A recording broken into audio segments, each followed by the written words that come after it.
The Battle of Britain is about to begin.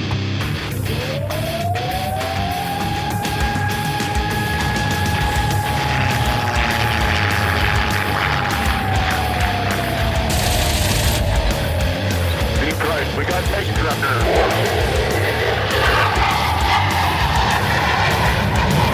Let's follow a range on Detroit. I do not have that on the target right now. I've got a submarine right in front of me. I'm going after it. Right, I got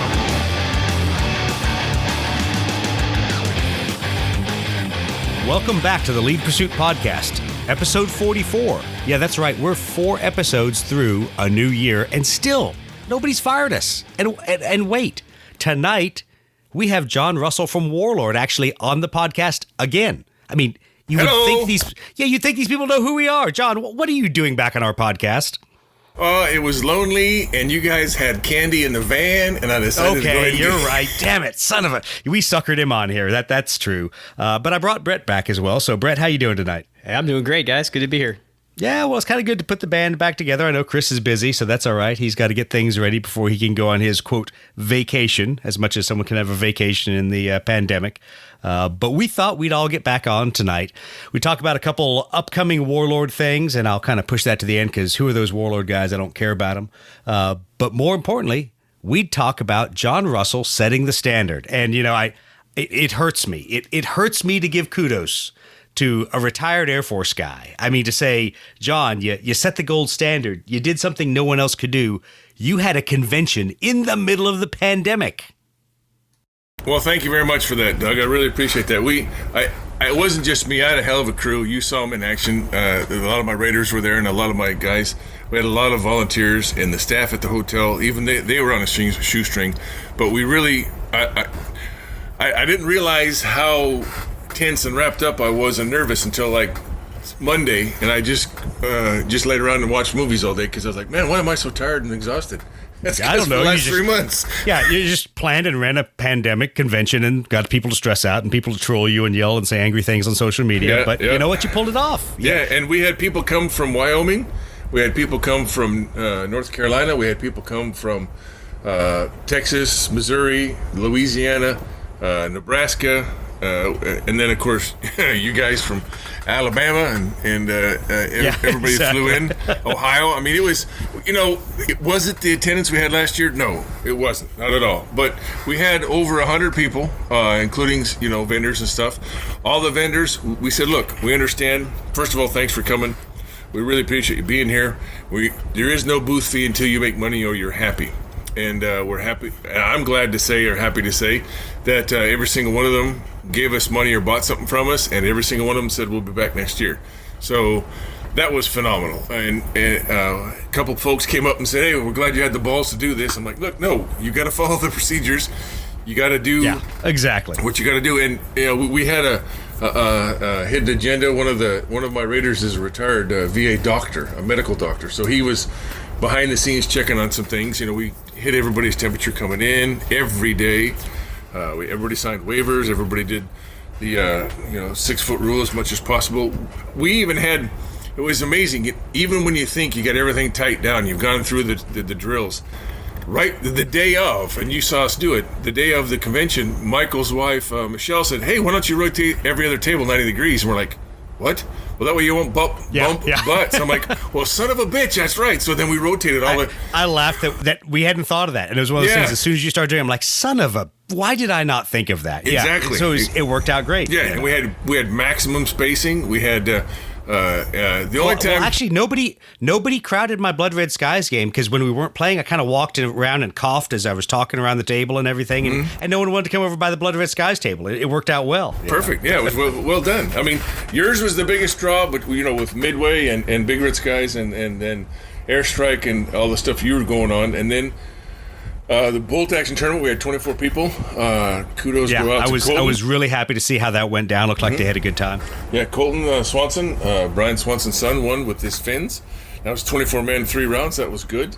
And then the other big draw, of course, was the famous Mike Gomez and his Circus Maximus. Yes, that 40-year-old game was played in 28 millimeter, and oh my God, what fun! That cracked me up. I mean, you want to talk about a bunch of dudes and guys and girls all around table betting against each other, conniving against each other. Oh, it was funny. And I hated that we kept playing some late night Blood Red Skies games because I wanted to go over there and watch that last game that went down. Yeah, well, Tony made $30 off that game because exactly. Somebody put down $20 on him to get killed and nobody assassinated him, and then he ended up being the last guy survived, so we got another $10. We ended up making like $30 of that game. It's like a good night at the O Club, play dice enough and you're gonna make money. Yeah. You guys didn't do that in the Army, did you, Brett? No, we did nothing like that. That never happened. Yeah, exactly. There were no shenanigans at the officers' club. Well, and the staff was great. Everybody cleaned up. We were out of there by 3:00, and everybody came back to the house for the after party. Ham and other than the problem of you letting us try to figure out how to use that freight elevator that you were talking about, monkeys in a football. Yeah, that was us trying to figure out how to use that. That was pretty funny. Yeah, that is the Achilles heel of that place. There's only that one elevator than the freight elevator. That's the only hard part about getting stuff. But no, I thought it worked great, and your team were super welcoming to me because I knew I was not a Warlord guy, and I didn't want to be a Warlord guy. We on the podcast take pretty seriously our independence and our ability to both say, "Hey Warlord, that's awesome," and "Hey Warlord, that's the dumbest idea ever."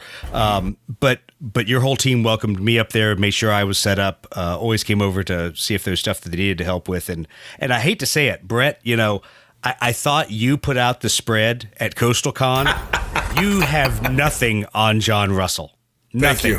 Thank you. Nothing on the number of aircraft that he can put out there. Now, a nice collection.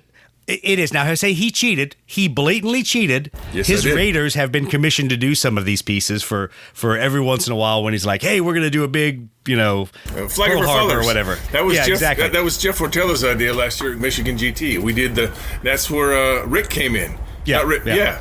He came down and I ended up not knowing who he was for an hour until I finally figured it out. So the funny thing is I laugh because I keep unboxing miniatures and they're like the bottomless chest of miniatures.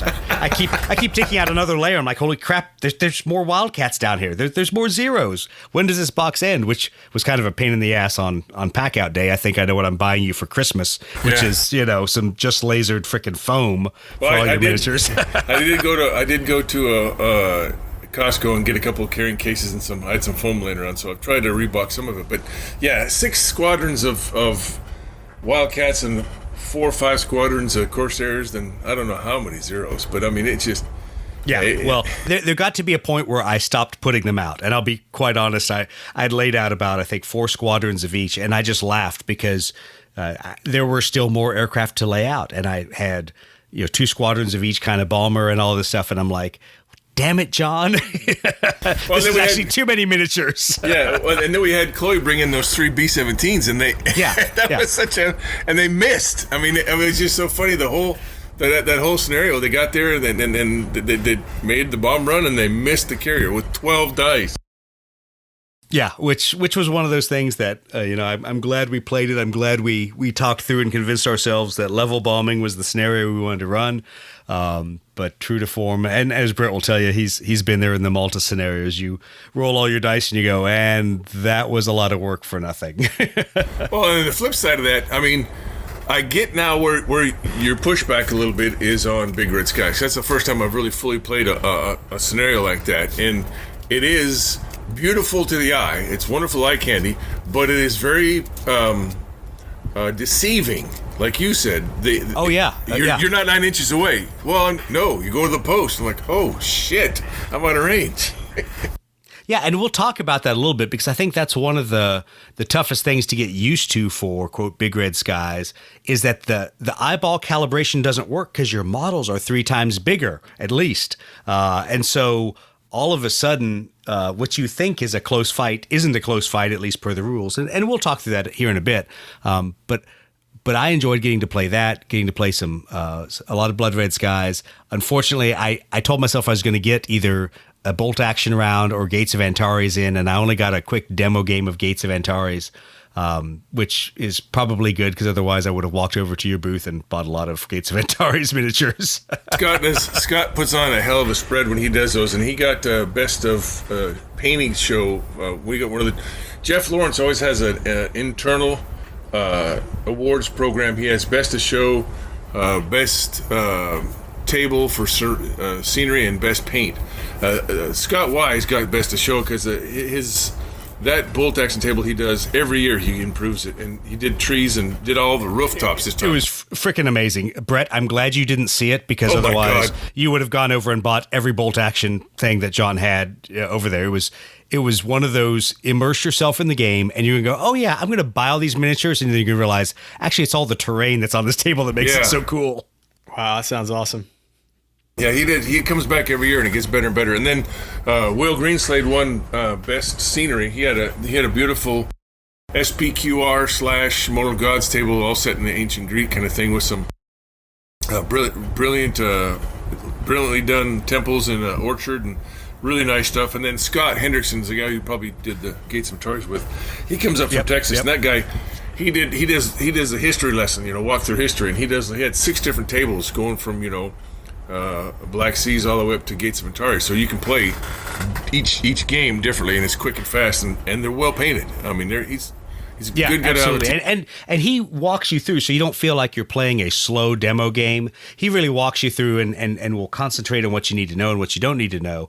And for me, with Gates of Antares, it was nice because I understood the basic mechanics. I'd had the demo rulebook for a long time, but he'll concentrate and make it to where you really get the feeling of pushing the miniatures around and going, okay, this seems fun. This is something I'm either interested in, or hey, wait a minute, there's a lot of decisions and dice rolling in here that I don't really care for. So I thought it was good, and he was really great to have the table next door to, because we sat there and BS'd a lot of times when in the lulls between playing our rounds. When you speak about between lulls and stuff, and the stuff that just happens at conventions, and you can't make this shit up. It's happened to me several times last year, and it happened during our Twisted Lords Con. There's always something that comes up unexpected, and you don't expect. This guy comes up to me and he starts talking to me, and he kind of looks familiar. I don't know if I told you about this, but nope.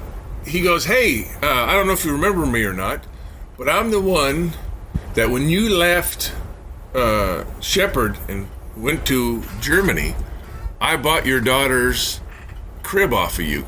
I'm like, what? And I point, I go, and well, that's the daughter there. She's now 21. He's like, oh my God. It was Doug Dyson. I've known this guy for, we used to outrider together out of Texas. And I'm like, holy shit, Doug, it's you. And we just ended up catching up, and he's got a huge, massive Black Seas fleet, and he's doing a bunch of stuff. And he was just, out of the blue, here's a guy. Yeah, I bought your daughter's high chair from you. It was a high chair, not the crib, but the high chair. He bought this high chair off of us, and then he ended up giving it. His daughter ended up giving it away to somebody. So it was just one of those things, in the military, of course. But my wife I told Patty, she goes, you got to be shitting me. No, that was Doug. Yeah. It's too funny. Yeah. So that kind of stuff always happens. And then we saw the usual crowd. There was the usual, Fred and Lois. And that was good to see them. And Brian and Brian Swanson and his crew, and then Brian Cook. And there's regulars in the circuit. And it was good to see everybody again, just to say hi, And Mike John, Selzer. tell me about these tables again. So you were you guys did like a best in show and that kind of thing? Yeah, Jeff Lawrence will always have an internal competition that people either can vote on. Attendees can vote on. There's ballots, but we just didn't get it printed in time. So what we did is we pulled all the staff together and said, okay, look, we've got, and he paints up these 54 millimeter miniatures that are really nice. I'm pretty sure Doug saw them, and one was for overall best of show, just the eye catcher. Oh my God, I got to play this game because look at this terrain. And then there's best scenery, and then best painted miniatures. And so are they like demo tables that are on display? Be demo tables, or it could be like Mike Gomez does that big, huge 12 foot by 4 foot Circus Maximus, and all the miniatures are painted. Now the board is all wood and stuff, and he's always there. But we try to give those. There's always that guy that goes an extra mile, like Scott Wise did. He said, yeah, I didn't like the trees, so I did all the trees again, and then I redid all the roofs into this terracotta stuff. I'm like, holy shit. Wow. Those roofs were just nuts. And I think Doug's got a picture of it. I'm sitting at the table eating my canes, and behind me is the table that we're talking about. And if you zoom in, you can see it. It is just phenomenal. Well, I've been thinking about, for a while, doing a Blood Red Skies diorama of some kind, maybe. at 1 to 200 scale, or maybe even doing some kind of forced perspective thing with maybe Airfix models and the Warlord Games model somehow. I don't know. Anyway, maybe I'll put my head together with Trevor and see if he's interested in maybe collaborating on something like that. But maybe the next con or a con upcoming would be a good venue for showing something like that off. If we do something, that might be fun. Well, sure, Gathering of Eagles just around the corner. Yeah, I might need more time. Yeah, I was about to say, good luck with that in the 30 days we have. Oh my God, it's only 30 days. It's only 30 days. But here's the thing. So let's talk about some of the ugly, since we've talked about the good, and since we pretty much fluffed each other for the last 15 minutes about how wonderful we are.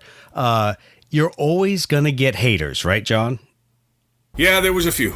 Yeah. So we don't have to go into deep specifics here, but what are some of the things that you heard the negative side as you were getting ready for this con, as you're trying to take all the precautions, make sure the right people are there, hand sanitizers there, masks are there. What were people saying and doing? Well, and I gotta say thanks to the hand sanitizers. That was when Lee Pursuit put those in the bags, that was just phenomenal. It was good stuff. Hey, I'm just glad it came from China, not from Mexico, as the list of banned hand sanitizer grows. Yeah, no shit. It's a lot of, let's just say numbers. Let's say we had 10 people bitching and moaning, and some of them were legitimate. I get it, and I understand. But all of them weren't attendees, not a one of them. And maybe 50% or 60% didn't read our precautions. So there was a handful that we had in a nice discourse and social discourse with, and sometimes it was, well, I guess we'll just have to agree to disagree. But some came around and some said, okay, well, we'll see. And that's another reason why Tony took everybody's phone number down and or an email address, and then on Sunday he'll contact everybody who was there to get as a follow-up to see if there's anybody that contracted or doesn't feel well. And so far, we're 4 days away from that, and we haven't heard nothing. It's been crickets. So we're kind of crossing our fingers and hope I don't jinx it. But there was a few haters out there. Most of them didn't care to. It's all about that 30-second soundbite. They didn't do their research, and when we try to talk to them. Well, I feel bad because I really intended to open the podcast and be channeling my inner Greta and say, how dare you have exactly. This convention in the middle of pandemic season. That was already covered, Brett. Doug, so many people did that, so it's okay. Yeah, they already did it, so I don't have to do it. No. So I think that's something that organizers need to think about, is that this is the era of social media, and people are going to give their negative opinions. And more importantly, I guess what I'd say as a fellow event organizer, you have to understand people's perspectives are always valid for them. Yes. Their perspective isn't wrong. They just may not have necessarily read your precautions, or they may not agree that your precautions are enough, but it's still their perspective. And if they say, we don't think it's safe, then you go, that's fine. I agree, and I appreciate that you think it's not safe. Everybody else here seems to agree that we are mitigating the risk as best we can. And we know you can't remove the risk. I mean, I'm not going to get political here, but while people who know me and follow me on Facebook know what an ardent supporter of masks I am and social distancing, I also understand risk management and the fact that as a former aviation safety officer, I know we can't remove the risk. That's right. No matter how well you fly. At some point you don't fly. You put all the airplanes in a hangar. At some point we'd all sit in our houses and we'd never go out.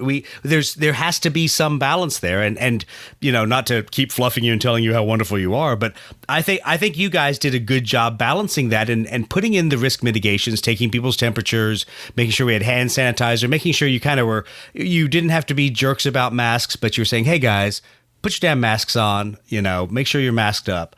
And a little bit of peer pressure goes a long way, in my opinion. Yeah, nobody left. We didn't ask anybody to leave. Everybody was on their good behavior. I mean, the truth is like a big old diamond. There's a lot of facets, depending upon where you look into it, where you see it. And it was just, when some jerk like me posts a photo of you not wearing a mask because you're eating your fried chicken. Sorry about that. Worst friend ever. Yeah, it's okay. It was just.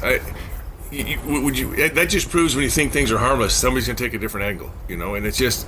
They will. Lorenzo did it. Yeah, and Lorenzo and Max and Marcus, the guys back at the customer service, took some flack for us, but they were all gentlemen. They all answered the questions. They all referred some of them to me. We took care of a lot of things, and at the end of the day, I hope everybody had a good time. Now, Did we solve everything? No.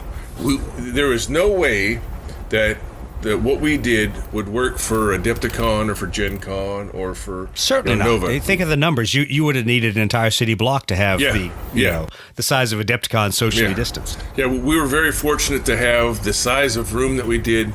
The staff at the Sheraton and the Reed Center were phenomenal. Stephanie and Gene. Gene is always working his ass off there, and I always really enjoy seeing Gene. And then Christopher was a guy at night, and then Trent up at the front desk was taking care of us as well. They're a good crew, but they were a skeleton crew, and they were doing more with less, like everybody does, and us military guys have been doing forever. But was it a perfect world? No. Did everybody wear their masks correctly? No. But they tried, and everybody had a mask. Everybody who didn't bring a mask got a mask given to them. So it worked to the best we could. Maybe a con of 100 or 200. It was sad to hear that Millennium Con is going to be canceled this year because they're about 352 people, but they have 352 people in half the size area that we do. Right. Yeah. There's just no way you can make that happen, unfortunately. And the thing that I saw there that I think I try to remind people the perspective of is there's risk mitigation, just like when you go to the grocery store. You're not 6 feet away from everybody every time you're in the grocery store, but you have to minimize your contact. And I chuckled that your staff doctor, every time we'd be standing there smoking and joking and I'd step like a foot closer to him, I'd notice he'd step a foot away. So kudos to him. He was the exactly 6 foot social distancing guy. But I love that guy. I think everybody really gave it an honest level effort, and it is tough. I'm not going to minimize it. The fact is, I think my ears were chafed after 3 days of wearing a mask 10 plus hours a day. It's not fun, but a little bit of discipline goes a long way, and it allowed us to have an event where people were able to play across a physical table and not be doing things virtually, and for us to mitigate the risk as best we could. Well, and the people came out to buy too. Every single one of the vendors were very happy, very satisfied. I think every customer dropped $50-$60 at every booth. It was unbelievable. I mean, nobody went away vendor-wise unhappy, as far as I know and as far as my staff knows. Right. Well, and that's the thing that I'll say to people thinking about Gathering of Eagles is why we won't have the vendor spread you did. Unipolar is going to be there, and they're going to have all their gear with them, and obviously they're supporting us with T-shirts and cool swag like that you can pick up. You're going to be there, so there's an opportunity to buy Warlord gear and a lot of other stuff. So I think there needs to be an understanding that we're not going to have necessarily another Adepticon this year, but we're going to have events that can scratch the itch. And there are events where you can say, you know what, I can go play a new game. I can play Antares. I can go pick up an Antares starter box. I can do the things I would do at a convention. I just can't do it with 1,500 people. Agreed. And like I mentioned, I think to you and some other folks, after Gathering of Eagles, and if Autumn Wars does go off up in Wisconsin in October, that's 6 events I've gone to this year, compared to 30 plus last year. So it's been a unique year, that's for sure. Well, it's been a tough year for vendors, for organizers, for game stores. I'm glad that when we did the HMGS roundtable, we had a long discussion about running a game store and getting a lot of perspectives in there, because I think there's a lot of people that have had a rough year in the gaming community. But I'll also be honest, I'm really pleased with how I think in most cases the community has stepped up. Now, there have been some super negative things, whether it be from Adepticant, Cancel Con, name changes, people taking offense as people start spitballing. What can we do in the future? And oh, by the way, we have to pay the bills, so how do we charge money for it? I think there's been a lot of negativity on social media, but the fact is, we as a gaming community need to figure out how to game safely and how to keep the people that supply us with our crack, with our plastic and resin crack, how to keep them in business, because they got to make money. Yeah, and that was the other cool thing about that weekend was, Mitch and his crew and Troy and the guys did that round robin. And we had a lot of people in and out of the initial event, and I'm sure it's been rewatched and retweeted and resent out and forwarded and. that was a lot of fun, and we got that question about how to do a store that was a 30-minute rabbit hole, but you had all the people from Warlord that could answer questions right there. Troy was getting, I think, a little, I don't know if he was or not, but I think he was getting a little bit frustrated with me because he'd give me questions and I'd kick him off to other people because, yeah, I could say my opinion, but when you have the man right there in the room, ask him, Alessio was there. I mean, oh my goodness, that was so much fun talking to him. Oh, well, and that's the beauty of that kind of an event. So for the listeners, if you have not gone out and gone to view the HMGS Cyber Wars videos on YouTube, go look them up because they cover a lot of different areas. I will selfishly say I'm the funniest guy on the Warlord video. Yes, you are. But besides that, there's a lot of great information, a lot of game designers out there, a lot of game theorists talking about different things in a couple of the different roundtables. And I just felt bad that it was the same weekend because I really wanted to devote some time to watching the other HMGS events, but I had traveled to do some demo games to build the Blood Red Skies community and to figure out, how to drive around Oklahoma City because I only got lost like 7 times in 3 days. And also, Matt, the Fighting Kentucky had a big thing out there in North Carolina. He had a 24-man bolt action event going on as well because some people couldn't travel. So that was the beauty of that all going on at the same time. And that round table that we did with Alessio and Steve and Charlie and Billy and oh God, I see his face and I forgot it. Carl. It was good, and that's another reason why Alessio has always got that good idea of what is an errata and what is a FAQ. And I really wanted to get that on record of how he thinks things. So now maybe people can put in their questions. Oh, Alessio thinks errata is this, and maybe a FAQ is this. So he can get that fixed. And it was very enjoyable. Mitch and everybody did a great job, I thought. Yeah, they absolutely did, and so I was happy to be a part of it. I mean, I didn't get to speak as much as I thought I would, but that's all right. Nobody needs to hear me flap my gums. It went from 2 of us to 6 of us in 4 days. So it's like, okay, great, I'll sit back. That quickly became, I'm not going to talk about Blood Red Skies at all, but I did. I got to kind of talk about the podcast and some other things. So I was happy. You pushed Gathering Eagles too. That was good. And then, and more importantly, I got to create an entire stir around making fun of Mitch. Yes. So I make fun of Mitch Reed in the opening thing, and then apparently everybody in No Dice No Glory started emailing him and said, "What's up with you and Doug? Do you and Doug hate each other?" And Mitch is like, "No, Doug's just a smart ass. He's just trying to be funny." Yeah. So apparently I caused some hate and discontent between No Dice No Glory and Lead Pursuit. So and the other flip thing was, Alessio was talking and we were talking about how great Blood Red Skies is at this time, and we have a medium, tabletop simulator that we can still play it and test things. And then Alessio started saying, "Well, is there something for bolt action?" We said, "Well, hell yeah!" I think it was Mitch or somebody said, "Yeah, those guys over at Snafu." I was surprised that Alessio had never seen that because it was funny to me because I'm used to seeing him like, oh, damn it, it's the freaking bolt action guys again. They got a ton of freaking cool tables. Yep. Well, now all the Snafu guys are like, holy shit, it's Alessio. We're going to play with Alessio. So now they're all like fanboying, and they're just like, what do we do, John? Play bolt action with Alessio. Just tell those fanboys, to shut up and just play. I was talking to them. I was talking to them today about Gathering of Eagles. I don't think they'll be able to make it, but it was one of those things I wanted to make sure that across the Warlord game spectrum, we had invited everybody who at least might want to touch Blood Red Skies either via bolt action, Cruel Seas, whatever, that I gave them an opportunity to show up and play their game. Because here's the reality for Gathering of Eagles. Sure, it's Blood Red Skies centric, and beyond that, it's a little bit of aerial game centric because we're probably going to play some Dan Verson games. Oh my God. Mentioned another game company. We're going to do some of their things. But the fact is, we're also going to have a BattleTech table. And we're also going to have a Horus Heresy table because the guys from Battle Barn are coming out. So, you know what? Come out, play games, push miniatures around. I'd say drink beer, but I think that's going to have to be from a cooler because I don't think Indianapolis bars are going to be open. But whatever, we'll figure it out. Well, and when we started Twisted Lords, it was maybe we'll, if you don't mind, I'll digress a little bit. Twisted Lords is a combination of 2 conventions that happened in Oklahoma for a while. It was Warlord GamesCon, WGC, that me and Tony started 8 years ago, 7 years ago, and it was just first 2-3 years. I think we started the hotel you stayed at.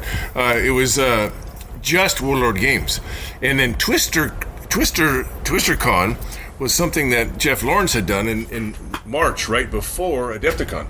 So we'd hit TwisterCon, then we'd go to Adepticon, come back here, and then we'd do ours in May. Well, Jeff had to go out and moved out to New Mexico, and last year my daughter was graduating high school that same weekend, so we couldn't do WGC at the same weekend. So we said, Jeff, let's combine them. So last year was the first year we did Twisted Lords, but it was our 7th convention, and then if you count Twisted Lords, TwisterCon, it's like 3 or 4 more. So right. it's not like this is the first or second convention we did, but Jeff Lawrence and Jeff Hunt and Tim Harwood, or the other side, you met Tim there, the Chosen Man. Jeff couldn't make it. Jeff Squared couldn't make it. Hernia operation or stuff that happened at house. So it's not our first rodeo, and we did well. There was always, but we always can improve. There's always warts, and we got to take care of those. Yeah, I think overall it was a lot of fun, and it worked out pretty well for what could be expected during the pandemic. Would we have wanted more people? Sure, got it, but it also made it easy to move around and not have to share tables and make everything work. Well, and like you said, we had 30 days out. Jeff, and me and Tony and Tim all said, "That's okay. Are we going to do it or not?" And we all said, "Damn it, let's just do it. Let's just get it done. Even if 10 people show up, we're going to have our damn convention." Just like you said, that sounds familiar, right, yeah, Brett? Exactly. I don't give a rat's ass. We're going to do Gathering of Eagles. And you don't know, but you got to start somewhere, and that's just it. And I think Gathering of Eagles is going to be phenomenal, even if it's that first core. We'll have a couple guys, 10 years down the road. How was it the first Gathering of Eagles? And there you go. It's going to be fun. I'm looking forward to it. The cool thing is, so if anyone has seen the shirts that the guys at Unipolar have designed for us, sure, it's cool. Sure, it's got the Blood Red Skies logo. It's got Gathering of Eagles on it. But if you noticed up on the shoulder, what it has are basically the equivalent of hash marks. So each year you'll have an iron-on transfer that you'll put on there. So we'll have one for GOE 2020. If we, as we expect probably in 2021, only do a single event, there'll be a GOE 2021. Sure, we'll put maybe month and year on there if we do multiple events a year. But it'll be a cool way that at least on your Gathering of Eagles shirt, you can kind of, look over somebody, ooh, he's got a lot of hash marks. He must have been there since the beginning. So you're following the Luftwaffe pattern. You don't put the date exactly. and time. Yeah. So at least that way we'll be able to figure out who all the old salts are, amongst the people out there. At the very least, we should have a really nice Malta table for GOE, right? Which is what I keep laughing about. I'm like, because people were even talking about it today. They're like, yeah, we'd love to get some Malta cards and all this stuff. I'm like, well, show up to Gathering of Eagles because we know we're playing Malta again. We loved playing it down there at your house, Brett. So we definitely want to break that out for everybody. I have a few more Luftwaffe planes to add to the collection, but it's a pretty substantial collection just for that piece of it. And I guess Chris is bringing all his Italian stuff, right? Yeah, he's bringing all the Italian stuff, so I think we'll be good. I think there may be a few acrylic markers and things I got to order, but I think we're pretty much set for most of it. Good, so I won't bring any of my stuff. It'll all be Brett's show. Yeah. Well, what I was going to say is that you've rolled that carrier out there. You can't not bring the carrier. Carrier will be there, I promise. It was one of those things that I laughed. I knew what a cool centerpiece it would be. I knew what a cool draw it would be. But I was still surprised how many people walked up and like, I want to bomb the carrier. I want to shoot torpedoes at the carrier. Stopped dead in their tracks and said, holy shit, what is that? I'm sitting there like, I've got this Malta or this Midway Island terrain. Doesn't anyone want to bomb Midway? They're like, hell no, I want to sink the carrier. I'm like, son of a bitch. All right. We'll play another carrier mission. So that was a heck of a lot of fun. I don't know if I'm going to be able to get my cruisers and destroyers for Malta for targets since GHQ's all shuttered up in Minneapolis. Yes, since the riots have put them out of business for temporarily. Yeah, I think that's one of the things we'll probably be close with what we had previously for Malta because plenty of different targets we can throw out there, and maybe we'll let people bomb multiple merchantmen instead of one cruiser or one destroyer out there. So I think it should still be pretty fun. I can bring that. I've got a 300 scale destroyer I can bring if you need it. Yeah, and that's always a good target because it's always good to have something that's pretty big that we can throw out there. But let's transition a little bit from talking about events to talking about the 700-pound gorilla in the room that Doug doesn't want to talk about, but all of bigger skies. You mean Stollard's Folly. And I'm sorry, John. I realize I'm burning a bridge with John Stollard, and he'll never like the Lead Pursuit podcast. But until he can beat me over the head with a huge number of sales of Big Red Skies things, I'm going to be a skeptic. But I got to say, I played it, and I had fun. It was fun to play. I'm not going to take anything away from the fact that it's still the same core Blood Red Skies, a couple tweaks to some rules here, things we've talked about in the Ready Room, debates over deflection shooting, critical dodges, all that. There's some cool tweaks to the rules. But the nice thing, at least for me, is it's still Blood Red Skies. It still plays fast. It's still fun. John, you got a chance to go through a game there trying to get your HE-111 slowly across the board. What did you think? Not try, I succeeded. Oh, shut the fuck up. No one cares. Well, and it was funny is, again, I don't know, but it seems to be a thing about Blood Red Skies or Big Red Skies. The dice taketh and the dice giveth away. It just... Oh, yeah, they absolutely do. Oh, my God. There's a point for me as a gamer, I just have to smile and go, I'm not going to bitch. I'm not going to be that gamer because I've been the guy who's had the hot dice, and now I'm the guy with the cold dice. Well, when that HU-11 landed, that gunner on that HU-11 got a couple medals because, damn, exactly. Holy mackerel. I mean, we had to give you 4 boom chits, and that gunner gave you 2. So it was, and then Matt ended up giving the other 2 because he shot down... Yes, shot everyone. Down the lone Spitfire that we cut out. Yeah. Eddie, the Iron Maiden Spitfire got shot down. Yep, got shot down. Yeah, broke my heart. So Motorhead won the day, but it was. I really enjoyed that. Visually, it is stunning, and it all. Oh, it is, and I cannot take anything away from it. That when you put 1/72nd scale models on the table, it is a visually stunning game, and I think that is both a great plus, yet also a hindrance, as we kind of alluded to, that now the scale isn't quite right. So your eyeball calibration, and Brett, you and I have talked about this, that you're used to looking at 1/200 scale miniatures and used to pushing those around. You go, okay, I know about where I need to turn. And then all of a sudden you realize, wait a minute, I have a 1/72nd scale model. I'm only moving speed 7. I'm moving about a wingspan and a half, maybe every turn. It's a weird feeling. Wow. Hey, this is not a rhetorical question, John, but is Big Red Skies intended to be its own standalone game, or is it more of a promotional effort to help people who might stumble upon an Airfix model and the cards that are inside to try out the movement mechanics and stuff of Blood Red Skies and go, hey, what's this Blood Red Skies thing, and maybe get into the traditional game, or what?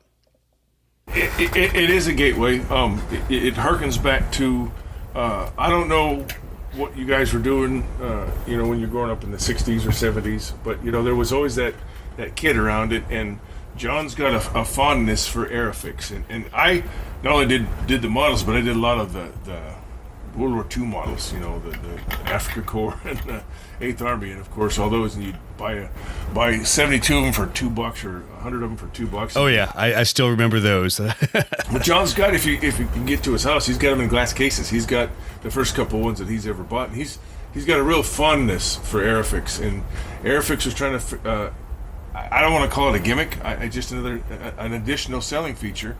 That you can build a model, and they're beautiful kits. I mean, I was amazed at the amount of detail, but the simplicity and the ease to put them together. I only had problem.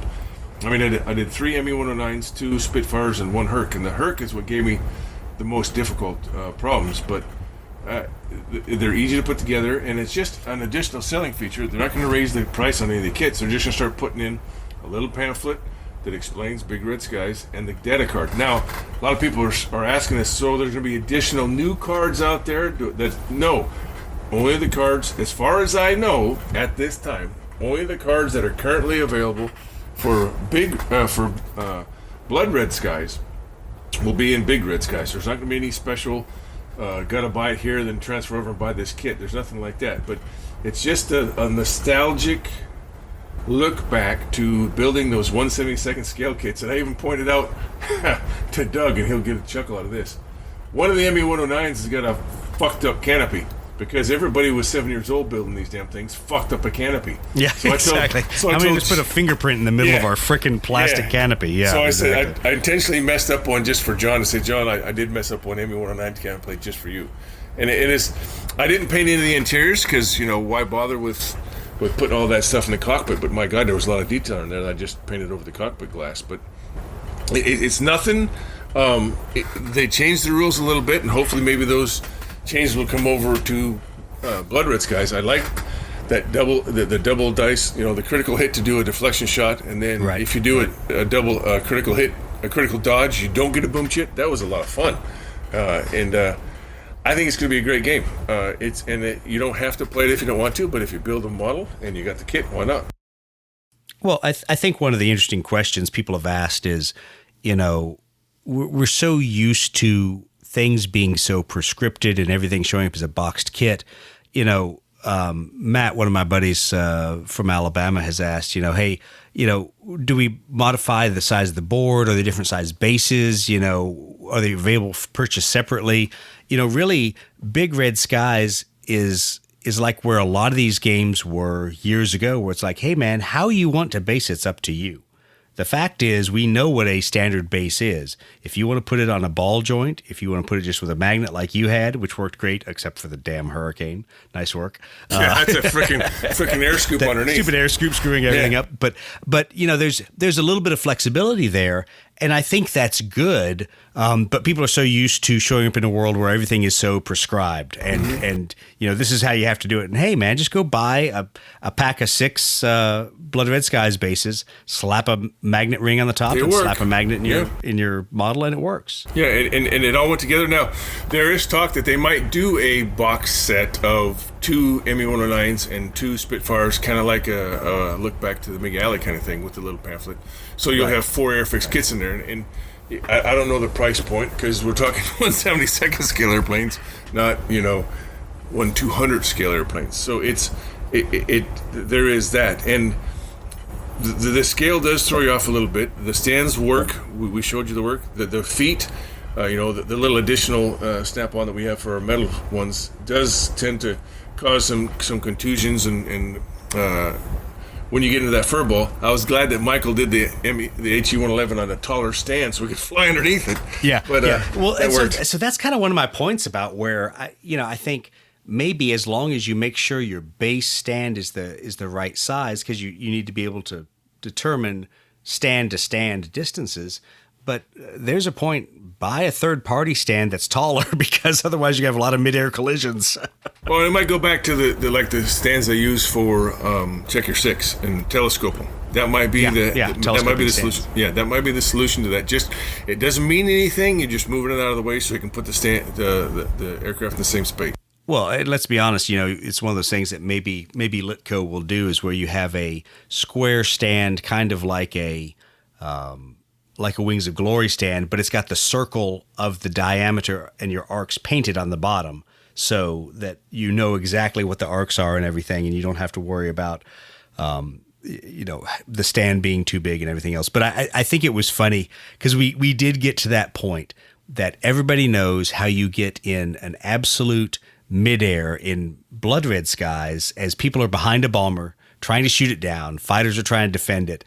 And now we're in there with airplanes that are 3 times the size. And it was funny, I thought. It was we're all trying to figure out how to fit a ball in there. Yeah, it was definitely a fur ball. Oh, just push it, and that's what I think people got to realize. And it was one of the hardest things for me to learn growing up. I was always a rigid ASL Air Force player. Well, the rule says this in state 2.4.4.7. You can't do that. But it's a damn game. So go ahead and fudge the movement a little bit. And I wish I would have known that 20 years ago. I probably would have been a better board gamer. Yeah, would have been a happier gamer. Yes. And my pitch is maybe you double the movement rates, because the game is going to be short anyway. And especially like for us playing a bomber attack kind of mission, even on a 4x4 board, the bomber's not going to make it across in anything less than 12 turns. So, oh God, no, it was biting along. Let's go ahead and double the distances, and everything's fine. And it gives you a little bit more maneuvering room, a little bit more room to have a larger model. But like everything else, like Andy always says, no one's going to show up and steal your models. This is the same kind of thing. Play Big Red Skies the way you want to, and how it fits. Well, in fact, I'm sorry, Brett. Let's do that at Gathering of Eagles. I'll bring them. Let's try it. Let's just double the movement and see if that gives us the breathing room we need. Does Airfix have gladiators and swordfish? You can shut the fuck up now. We're not talking about those. I laugh and I'm like, yeah, they do, but ain't nobody got any official cards for them, so you can just go shove that. Yeah. So Lead Pursuit will not package any cards in a Gladiator. I can promise that. So there, that does bring up a good point, because Phil asked the question about, hey, are we going to be able to buy cards separately? And I think we really have to emphasize that there shouldn't be, at least at this point per what we know, any new cards. You may see expansion deck cards that are actually put into models because, oh, by the way, there's actually a 109K model out there from Airfix. And you can use your standard Blood Red Skies cards with any 172nd scale model, because right now, like we said, we haven't changed the distance. Almost all of it is the same as regular Blood Red Skies. Nothing prevents you from today going out and taking your Blood Red Skies boxed kit and putting 172nd scale models with it, right, John? You are correct. That is exactly it. And there is nothing, as far as I know, on the schedule to change that. So any of your cards, or will we ever do a pack of just playing cards? Tough to say. We're trying to catch up from COVID, and we did that once with bolt action vehicles. We did an Allied pack and an Axis pack, and we did it for a while. Then once they sold out, they were gone, and we still put the cards out with some of our kits. So I don't know if there is ever a deck on the horizon, but there is a master list that you guys at Lead Pursuit just put out and did a great job of sorting it, and thank you for that. That was phenomenal. And that's something there. You go on the Ready Room on Facebook, and those guys got those blank templates. Just fill them in and pump them out. I mean, that's if you had to. There's absolutely. Well, and here's the deal. I guess my recommendation to people is, if you want to try it, go out and take whatever cards you have, whatever your favorite aircraft are, find the 172nd scale model for it, and buy that and play that. Because people even ask the question, like, well, what about mixed squadrons? Mixed squadrons aren't allowed in Blood Red Skies. I'm like, I get it. You've totally changed the scale of the game, because now I'm only fielding 3 fighters per side. So I really don't care if somebody fields 1 Hurricane and 2 Spitfires, as I did for that thing. We're having fun, we're having a good time. This is not, especially not, a super competitive kind of live by the rules kind of game. Let's go out, push some really big, really cool models around the table, but also be flexible enough to just have fun. Well, it harkens back to what black powder is. For a long time, Napoleonics, if you got into Napoleonics, bless your heart. Oh, God, it was so rigid and so painful. In 6 hours, you do 4 turns. And then, Jervis Johnson and Rick Priestley and Alessio and John Stoller and Paul Sawyer and all those guys got together and sat down and said, look, we want to play a Napoleonic game in 4 hours. What can we do? And it's a little bit like War Master, because Rick was there. But I mean, strange. As I say, Rick brought over War Master from what he remembered. And Jervis and Alessio all jumped in on there, but it's a cracking game, and you can do a game of black powder in 4 hours or 5 hours, and you've played Napoleonics, and you feel like you've accomplished something. Same thing. Will there be tournaments for Big Red Skies? No, I don't really think so. It'd be cool to watch, but we'd need a gymnasium probably to do it. So it would. I don't think there's anything. Well, and that's the funny thing. I think the size that we need to do it isn't dramatically larger unless you want it to be. And this really hits on the things I enjoy talking with Andy about, is that while there's a view of what Andy believes the game system is, he also sits there and he goes, play how you want to play. If you want some goofy rule about I need more critical successes than you have critical shots, et cetera, play that way, whatever, just don't think that it has to be the same way that everyone else plays, which is tough with the large demand in the US for competitive play, because people want a level playing field. Whatever. You're right. And it's hard for us guys over here to just play the game. It's hard to let that go, and that's why we Americans suck at that. And exactly. I laughed watching the bolt action tournament, which I really was surprised that the bolt action tournament went as smoothly as it did. Yeah. Because just competitive play has that propensity to go sideways, especially if people haven't been playing competitively for 6 months. Well, and people are going to get super amped about getting beat out on a table. Yeah, and that's kudos to the Blood Reds, to bolt action and the guys. I did that other game with our same abbreviation, not WG, but the other way around. Yeah, exactly. I did work for them for a long time. And there was, I don't think you could have an event without somebody bitching and moaning or throwing their armies around. And so I can count on one hand and have fingers left over after 8 years now of the events and things I've been involved with that we've actually had problem players. And it's just, it goes and to I the was rules. surprised. I really was surprised because I shared obviously a lot of Blood Red Skies players in common with people playing the Bolt Action tournament. And it was just funny how many people walked in. They're like, well, I just got tabled. Let's play some Blood Red Skies. And I'm like, dude, you just got your ass beat in a tournament. Yeah. And they're like, yeah, whatever. No big deal. They're like, it was even my buddy that tabled me, that asshole, Yeah, exactly. And so it was really funny that people were as nonchalant as they were about it, which I guess is good for me not being a Bolt Action player. It makes me say, okay, that might be a community I want to hang out around because they're not like the other community, 40K. Nobody's flipping tables in Bolt Action. I can know that. Exactly. So hopefully they're a little bit more animated than the Dust 1947 crowd because that crowd was so freaking quiet. I mean, Brett pretty much fit in with them, right, Brett? Whatever, man. I think the thing that might get me in Bolt Action is tanks. I'm like Chris. The tanks are awesome. If you and Chris would just shut up about tanks, I'm like, as long as they don't make this a tank thing, then I'm good. But as soon as they say, let's play tanks, I'm like, fuck, I'm in. They already have. Well, we have Tank Warden. We're coming out with some new specials, and we did a really big deal with Trenchworks, and we're going to have much more stuff coming from Trenchworks. So there's going to be a lot of fun that's tanks. Not good news for me. That's not good at all.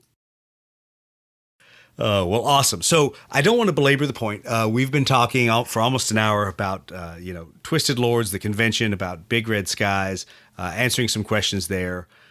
John, as we're going forward for the second half of the year, trying to both, safely do things and really manage the gaming scene.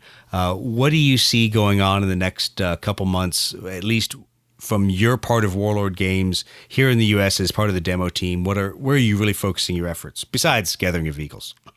Well, Gathering of Eagles is first, of course. But August, end of this month, we have our Victory at Seas finally going to get out. It was just getting ready to kick out, and there was some demo kits. In fact, we had one at Twisted Lords that Matt Smith did a great job of doing demos with. I just wish I could have painted more. I had other alligators close to the boat, and I just couldn't get as much detail on there as I wanted. But that's kind of what our going to focus is now. We're finally getting back online, and that should be out in your stores by the 29th of August. And then sometimes we're beholden to our manufacturers, sometimes we're beholden to our publishers, and we're beholden to Osprey for some of our books. And we're going to do D-Day next. Yeah. So I forgot to bring that up. You were going to do D-Day. D-Day we were part all 2. spooled up about D-Day, and here I opened my Facebook, and Hey, where the Marianas. fuck did the Marianas come That's from? right. Exactly. That literally is what I said. I'm like, what the fuck? Exactly. Well, what happened was we thought that they had been flipped in the schedule, but then Osprey went ahead and pushed. And so that'll give us some time to get the D-Day stuff really cool, and the plastic sprues we're working on. We've got. Well, the good news is I have neither of them painted up and ready to go for Blood Red Skies. So I'm equally screwed either way. Exactly. It's either Invasion Stripes or do all my Mariana stuff. So equal opportunity. Yeah, I'm behind. Well, it'll mesh into the Battle of Midway stuff, when Blood Red Skies comes out in that book. Well, that is the nice thing, is at least I have some fairly common aircraft, slightly different paint jobs, but at least it can be common. And Chris is obviously psyched to do a lot of the Mariana stuff. So Yeah. Well, and that's what's next. That's going to be out, I do believe, mid-September. And that'll be hitting that'll all. Are there going to be more miniatures with it? I saw it was a campaign book. Oh, Is there? Yeah, and there'll be bunkers and spider holes, and there'll be nice. Yeah, that was really what I was wondering. Yeah, Marines and dogs and in fact the where's my notes?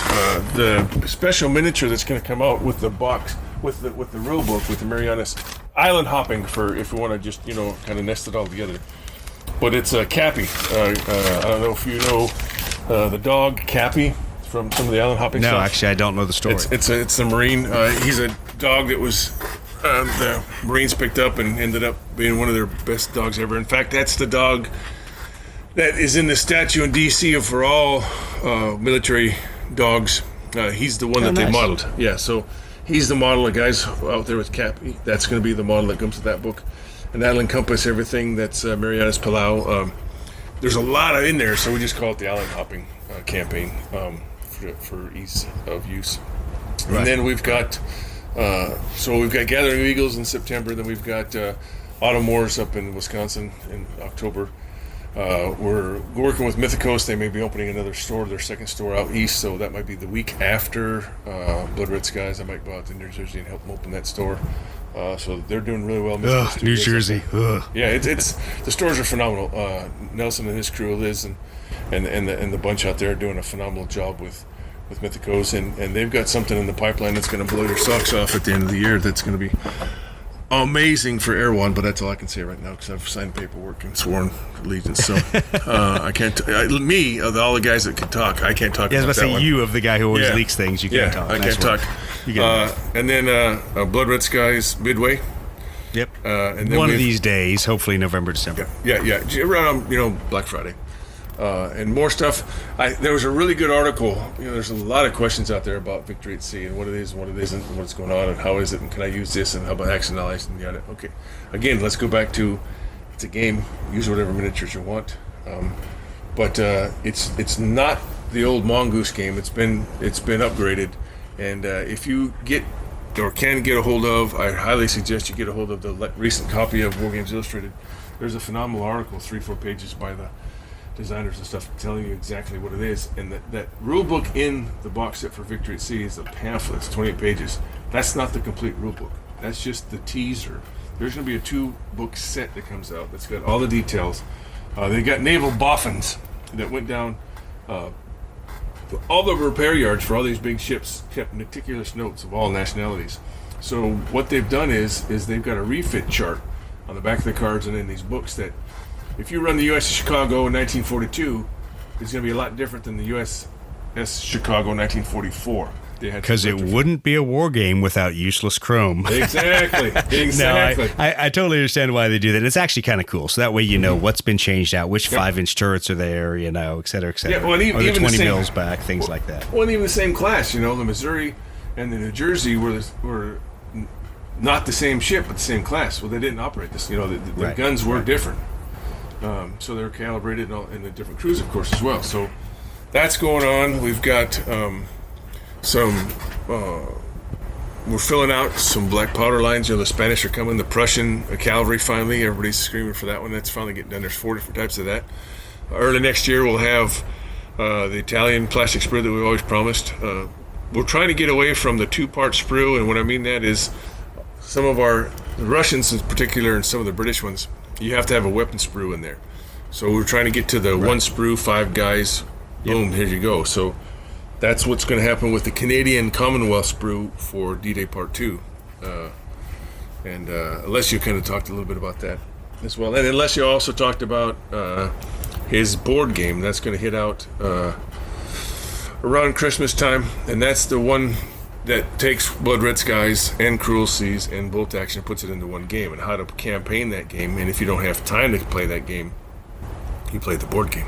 And there'll be pieces. Yeah, I'm cautiously optimistic about it. It's I'll use an example that much like when BattleTech went from BattleTech, CityTech, Aerotech, then they added Battle Force, which was the way to kind of do battalion level actions. There's always this difficulty when you step up a level or even 2 levels, as it sounds like Alessio's game is, that you hope there's a way to say, all right, I don't want to play this game. I want to optionally, resolve it via a dice roll, but then I want to keep going through the rest of the campaign. And here's a cool game that I want to play, and we'll see. It'll be interesting. Yeah, we were at Christmas time. Me and Brian were over my quarterly visit, and we got a chance to see his crew playtesting that with cardboard chits and stuff. It's always fun to see, beginning, middle, and end some of this stuff. Andy did BFG, Battlefleet Gothic, and he had these. How do you play a game when you don't have the models yet? So they mashed up some stuff there at Games Workshop, and I ended up getting some of them after a while, and I still have them around. Oh, it's like playing Battlefleet Gothic today, where you still don't have the models. Awesome. Exactly. Yeah. So it's the same thing. So here's these cardboard kind of. It's always neat to see that iteration, much like we've seen Blood Red Skies go from, a game that Andy's nurtured and played with for so many years, and finally just let it go, and now it's become what it is. MiG-Alley, and maybe now Vietnam, and all this other stuff. Oh, there's no Vietnam stuff. No one's doing that. No one's working on that. So and then Tabletop Simulator. It's amazing once you've let your baby out in the world what it grows up to be. And Andy's done a great job of giving us this child to take care of.